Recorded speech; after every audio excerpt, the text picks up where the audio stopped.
먼저 사랑의 수고라는 시를 한 편 여러분들에게 읽어드리고 말씀을 시작하려고 합니다. 한번 묵상을 해보시기 바랍니다. 마음의 무거운 짐을 대신 짊어질 희생이 없는 사랑은 사랑이 아니다. 잠시 후면 거칠 안개를 기다려줄 배려가 없는 사랑은 사랑이 아니다. 우산을 건네주고 내리는 비를 다 맞아 몸살 앓을 용기가 없는 사랑은 사랑이 아니다. 깊게 패인 주름을 어루만지며 여생을 같이 할 의지가 없는 사랑은 사랑이 아니다. 사랑의 아픔을 지켜보면서 배고픔을 견딜 인내가 없는 사랑은 사랑이 아니다. 오늘 이 아침에 우리가 읽었던 데살로니가 교회는 사랑의 수고가 있었습니다. 지난주에 말씀드렸듯이 믿음의 행위가 있는 교회는 반드시 사랑의 수고로 이어집니다. 사랑이 없는 믿음은 거짓입니다. 반대로 믿음이 없는 사랑 역시 거짓입니다. 그런데 데살로니가 교회는 사랑의 수고가 있는 교회였습니다. 여기서 사랑의 수고라는 말은 산모가 겪는 산고와 진통을 말합니다. 교회의 진정한 부흥은 믿음의 행위 위에 사랑의 수고가 나타날 때 일어납니다. 사랑은 모든 것을 이기는 강력한 무기이기 때문입니다. 특별히 주님의 사랑은 십자가 위에서 자기 몸을 제물로 내놓으신 사랑입니다.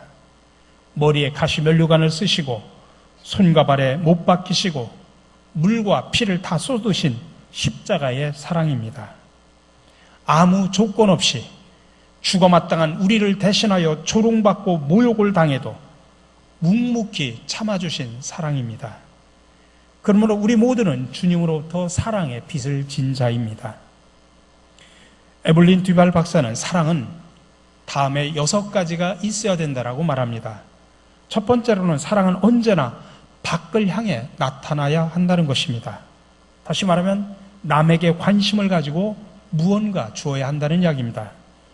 두 번째로 참된 사랑은 창조적이기 때문에 모든 일에 열심을 낸다는 이야기입니다. 세 번째로 사랑은 분담하기를 원한다고 합니다. 나 혼자 가지는 것이 아니라 나누는 것입니다. 그래서 괴로움도 슬픔도 기쁨도 함께 나누는 것입니다. 네 번째로 사랑은 나만을 생각하는 대신에 우리를 생각합니다. 다섯 번째로 사랑하는 사람은 반드시 좋아합니다. 끝으로 사랑에서 시간이 가장 확실한 시금석이라고 말을 합니다. 사랑하면 어떤 어려움에도 꾸준히 끈기 있게 참고 계속합니다. 중간에 포기하는 것은 결코 사랑이 아니라는 이야기입니다. 그래서 오늘 우리가 두 번째 읽었던 고린도전서 13장 사랑장에 보면 특별히 4절에서 7절에 보면 사랑의 15가지 특징이 나옵니다. 그 특징을 어떻게 시작하냐면 사랑은 오래 참고로부터 시작을 해서 마지막에 사랑은 모든 것을 견디느니라 라고 끝을 맺습니다. 결국 사랑은 인내로 시작하여 인내로 마무리됩니다. 어느 시인은 말하기를 사랑은 나를 비워 너를 채우는 것이다 라고 표현을 했습니다. 그 말은 내 욕심을 내려놓고 너의 입장에서 바라보고 행동하는 것이 사랑이라는 뜻이겠죠. 근데 우리가 사랑을 말할 때 사랑한다는 이유로 얼마나 많은 사람들이 사랑에 오류를 범하는지 모릅니다.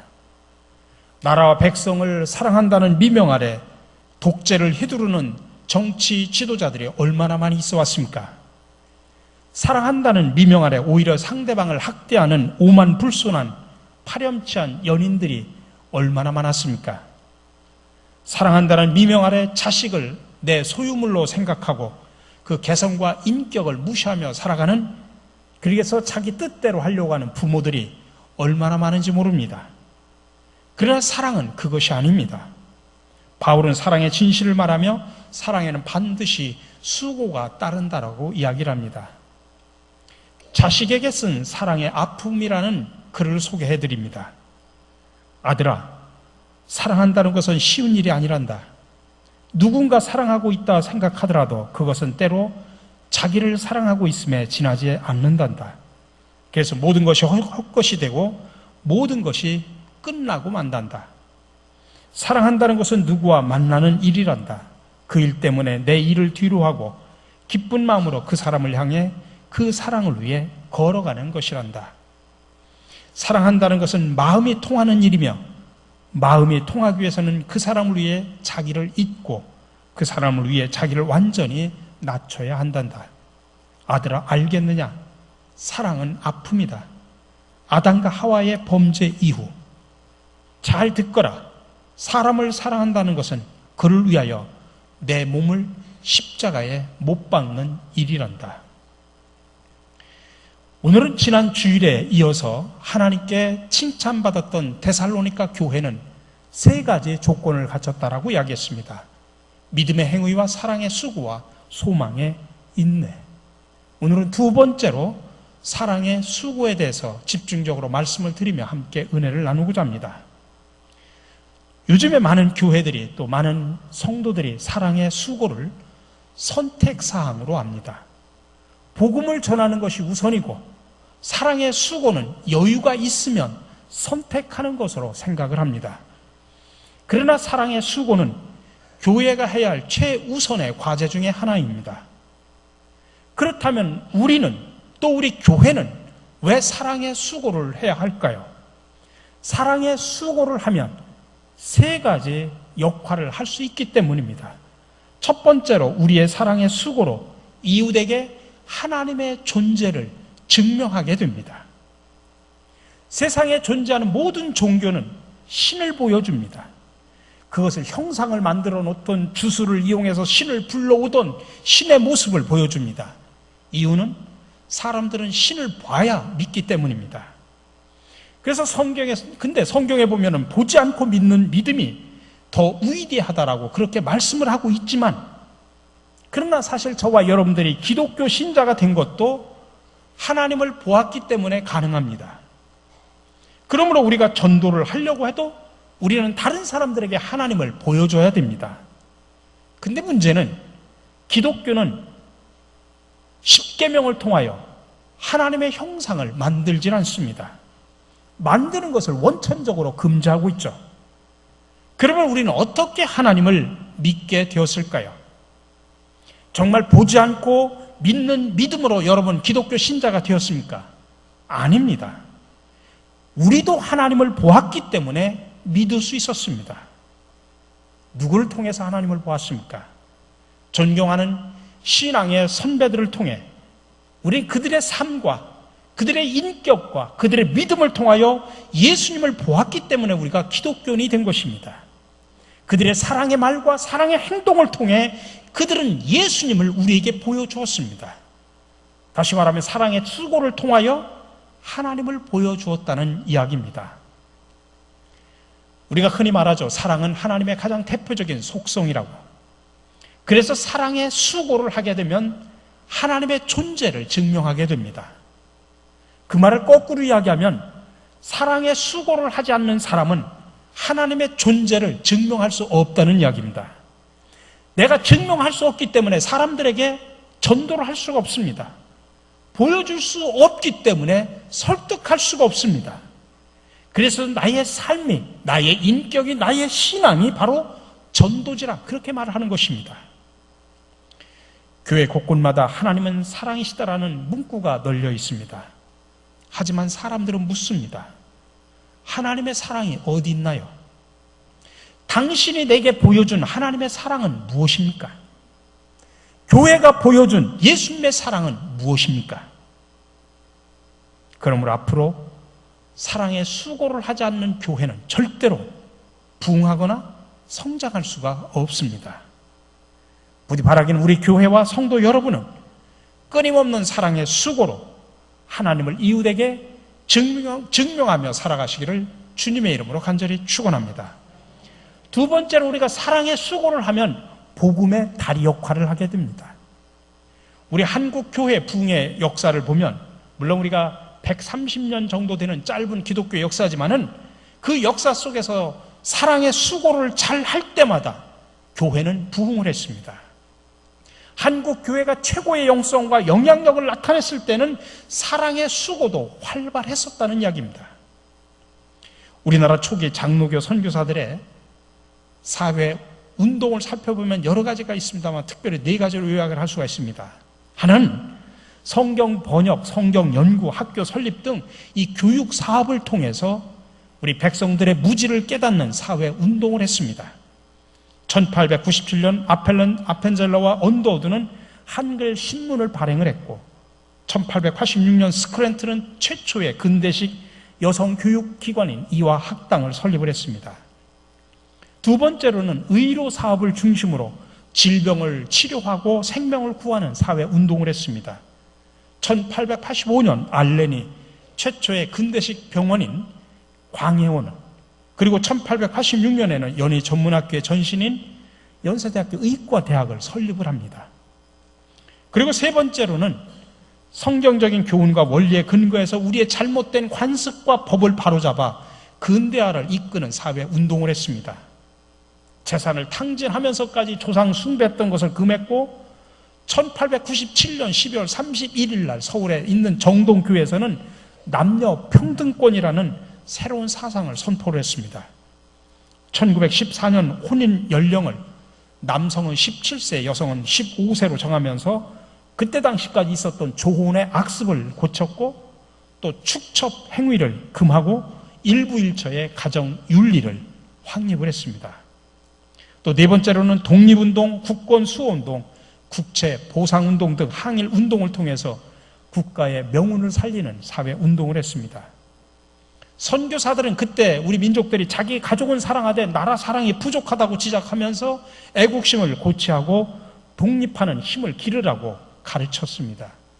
그래서 구한말 교회는 독립협회를 적극 지지했고 1905년 길선주 목사님의 발의로 인해서 전국 교회가 함께 모여 구국 기도회를 열기도 했습니다. 이런 일제강점기 한국 교회 사회운동은 1910년 3월 1일 3일 운동을 통해서 절정에 이르렀습니다. 독립선언문을 낭독한 33명 가운데 기독교인이 16명입니다. 당시 만세운동으로 조선 총독부에 수감된 21만 5,224명 중에 14.8% 2,254명이 장로 교인들이었습니다. 세월이 흘러서 60년대, 70년대, 80년대 군사 독재 시절에 우리 교단은 인권과 민주화 운동에 함께 동참하면서 시대의 예언자적인 사명을 감당해 왔습니다. 결국 수많은 사람들이 우리 기독교인과 한국 교회가 나라와 민족을 위해 보여진 그 사랑의 수고라는 다리를 건너서 복음을 접하게 된 것입니다. 근데 지금은 어떻습니까? 갈수록 교회와 교인들은 역사의식이 사라지고 세상 속에서 예언자적인 사명보다는 개교의 성장 논리에 빠져서 개독교 소리를 듣고 있는 뼈아픈 현실입니다. 오히려 교회와 교인들 때문에 전도에 걸림돌이 되고 있는 그런 현실입니다. 이제 한국 교회가 다시 부흥의 불길이 활활 타오르려고 하면 초기 한국 교회가 시대 속에서 건강한 사회 운동과 예언자적인 사명을 감당을 함으로 인해서 백성들로부터 인정을 받았듯이 오늘 이 시대에도 우리가 시대의 아픔을 안고 함께 걸어가야 하고 또 예언자적인 사명을 올바로 감당해 세상에서 하나님의 맛과 빛깔을 드러내야 됩니다. 이럴 때 세상은 우리 교회를 향하여 또 우리 교인들을 향하여 야, 그래도 역시 교회는 달라. 세상은 어둡지만은 교회는 희망의 빛이야 하면서 전도의 문이 열려지게 되는 것입니다. 바로 우리 교회와 여러분들이 그 주인공들이 되시기를 주님의 이름으로 간절히 축원합니다. 마지막으로 우리가 사랑의 수고를 할 때 교회 공동체를 건강하게 지켜나갈 수가 있습니다. 한국 교회가 분열하는 이유는 교회 안에서부터 사랑이 식어졌기 때문입니다. 어느 분은 우리의 이 세대를 칠면조의 세대라 그렇게 비유를 했습니다. 칠면조의 세대. 이 칠면조는 그들 중에 하나가 등에 상처를 입으면 다른 모든 칠면조들이 덤벼들어가지고 그 상처에서 피가 나 쓰러질 때까지 쪼아댄다고 합니다. 우리는 남의 허물에 대해서 수근수근하거나 남의 허물에 더욱 상처를 입혀서는 안 됩니다. 가정에서는 모든 식구들이 서로 허물을 덮어주고, 신앙생활하는 우리 성도들끼리도 깊은 이해 가운데 서로 허물을 덮어주는 역사가 일어나야 됩니다. 요한일서 4장 20절에서 이렇게 말합니다. 누구든지 하나님을 사랑하노라 하고 그 형제를 미워하면 이는 거짓말하는 자니, 보는 바 그 형제를 사랑하지 아니하는 자는 보지 못하는 바 하나님을 사랑할 수 없느니라. 하나님을 사랑한다라고 이야기하면서 형제를 미워하는 사람은 거짓말쟁이라는 이야기입니다. 보이는 사람도 사랑하지 못하면서 어떻게 보이지 않는 하나님을 사랑할 수 있느냐? 거짓이라는 이야기입니다. 이게 하나님의 말씀입니다. 요즘 여러분들이 SNS를 통해서도 많이 알고 계신 분도 있겠습니다만은 아프리카 반투족 말로 우분투라는 말이 있습니다. 우분투라는 말은 네가 있기에 내가 있다라는 I am because you are라는 말입니다. 한 인류학자가 아프리카 반투족 아이들에게 게임을 하나 제안을 했다고 합니다.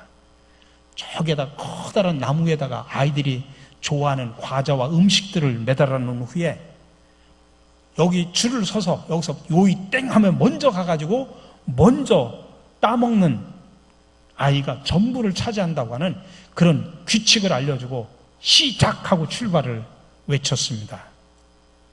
근데 아이들은 막 경쟁적으로 서로 달려갈 줄 알았는데 그러지 않고 오히려 아이들이 함께 손을 잡고 함께 뛰어가서 함께 과자, 음식을 먹는 것이었습니다.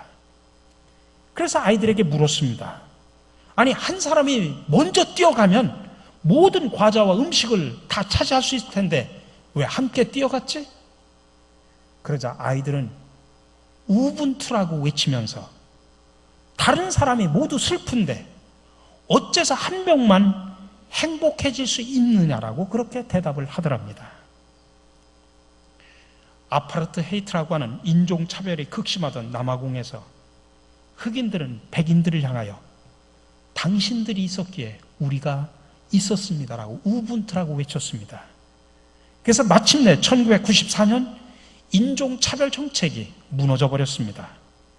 흑인들의 그 우분투 정신이 백인들의 영혼과 마음을 감동시켰던 것입니다. 지금은 고인이 된 남아프리카 공화국의 넬슨 만델라 대통령이 자주 이 입에다가 우분투라고 하는 말을 사용해서 이게 널리 알려지기 시작을 했습니다. 이 부족들에게는 우분투 문화가 있습니다. 서로 다른 부족과 만날 때 인사가 우분투입니다. 당신 있기에 내가 있습니다. 한 사람이 공동체에서 죄를 지으면 그 사람을 꾸짖는 대신에 함께 모여가지고 죄짓게 만든 것은 우리의 잘못이라고 우분투하면서 서로 사과하는 풍습도 있다고 합니다.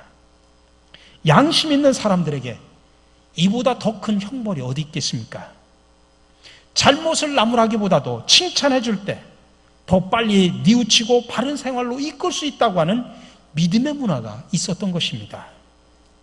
그동안 우리 사회는 양극화와 불신으로 인해 골머리를 앓고 있습니다. 사회 현실 곳곳에서는 배려와 존중보다는 미움과 분노가 팽배합니다. 무한 경쟁시대, 이기주의가 팽배한 이런 각박한 세상을 살아가는 우리들에게 자신을 되돌아보게 하는 그런 말입니다. 우분투 정신은 다른 말로 이야기하면 더불어 살아가는 인간관계, 또 사랑의 공동체 의식이라고 말할 수 있습니다. 사람다움, 배려, 사랑의 수고를 강조하는 말입니다. 아프리카 아이들처럼 모두가 함께 했을 때 더 커지는 달콤한 행복을 함께 느낄 수 있는 그런 사회와 그런 교회가 되기를 간절히 소망해 봅니다. 그런 말이 있습니다. 내가 행복하면 내 주위에 있는 평균 5명이 그날 하루를 함께 행복을 느낀다는 그런 통계가 있습니다. 바울은 고린도전서를 통해 그의 지체론을 밝혀줍니다. 그의 지체의식에 대한 비유는 한 몸이라고 하는 보다 적절한 설명을 통해서 교회의 역할과 공동체의 운명을 설명합니다. 다시 말하면 그리스도인 공동체는, 교회 공동체는 사람의 한 몸과 같고 그 구성원은 그 몸의 각 지체와 같다고 설명을 합니다. 몸에는 많은 지체가 있으나 한 몸입니다. 교회는 그리스도의 몸이요 그리스도의 신부입니다. 교회의 머리는 오직 주님뿐이십니다. 그리스도의 신부인 교회는 무엇보다도 순결하며 아름다움을 이루어야 합니다. 모든 지체가 각자의 사명을 감당하면서 한 몸을 이루기 위해서 서로 사랑의 수고로 일을 할 때 가장 아름답고 가장 순결하고 가장 건강한 몸이 될 수 있습니다. 이것이 교회 공동체를 유지해가는 중요한 자산입니다. 한 지체가 아프면 온 몸 전체가 아프죠. 이처럼 그리스도 안에서 그리스도로 한 몸을 이룬 그 마음이 바로 아프리카의 그 우분투 마음입니다. 그 우분투 정신은 사랑의 수고가 담긴 그리스도의 정신과 마찬가지입니다. 이러한 정신이 교회를 건강하게 지켜나가는 것입니다. 그동안 우리 교회는 생명 살림운동과 사랑 나눔운동의 선교 비전을 가지고 여기까지 달려왔습니다. 사랑 나눔운동, 참으로 힘들고 어려운 길입니다. 그러나 우리가 반드시 가야 할 길입니다. 어떤 분들은 말합니다. 우리도 힘들고 어려운데 왜 꼭 이것을 해야 하느냐? 예, 당연히 해야 합니다. 사랑의 수고는 교회가 당연히 해야 할 중요한 사명이기 때문입니다. 아니, 하나님께 칭찬받았던 데살로니가 교회의 세 가지 요소 중에 하나이기 때문에 그렇습니다. 마지막으로 저는 사랑이 없으면이라고 하는 짧은 글을 하나 소개를 해드리고 말씀을 마치려고 합니다. 묵상을 해보시기 바랍니다. 사랑이 없는 의무감은 무뚝뚝하게 만듭니다. 사랑이 없는 책임감은 냉엄하게 만듭니다. 사랑이 없는 정의는 무자비하게 만듭니다. 사랑이 없는 교육은 반항하게 만듭니다. 사랑이 없는 지성은 교활하게 만듭니다. 사랑이 없는 친절은 위선적이게 만듭니다. 사랑이 없는 명령은 비열하게 만듭니다. 사랑이 없는 지식은 군림하게 만듭니다. 사랑이 없는 힘은 난폭하게 만듭니다. 사랑이 없는 명예는 오만하게 만듭니다. 사랑이 없는 부는 탐욕스럽게 만듭니다. 사랑이 없는 믿음은 광신적이게 만듭니다. 사랑이 없는 삶은 미련한 것입니다. 함께 기도하겠습니다.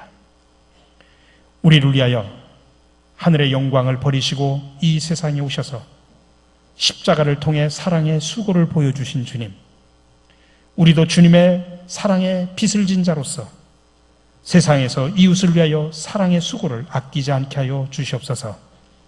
그러한 나를 통하여 이웃에게 복음의 다리가 되어 살아계신 하나님을 보게 하여 주시옵소서. 변함없는 사람 나눔 운동을 통하여 우리 신갈 장로교회가 하나님이 기뻐하시는 건강한 교회로 날마다 새로워지게 하여 주시옵소서. 십자가의 사랑의 수고를 통하여 우리를 구원하신 예수 그리스도의 이름으로 기도드립니다.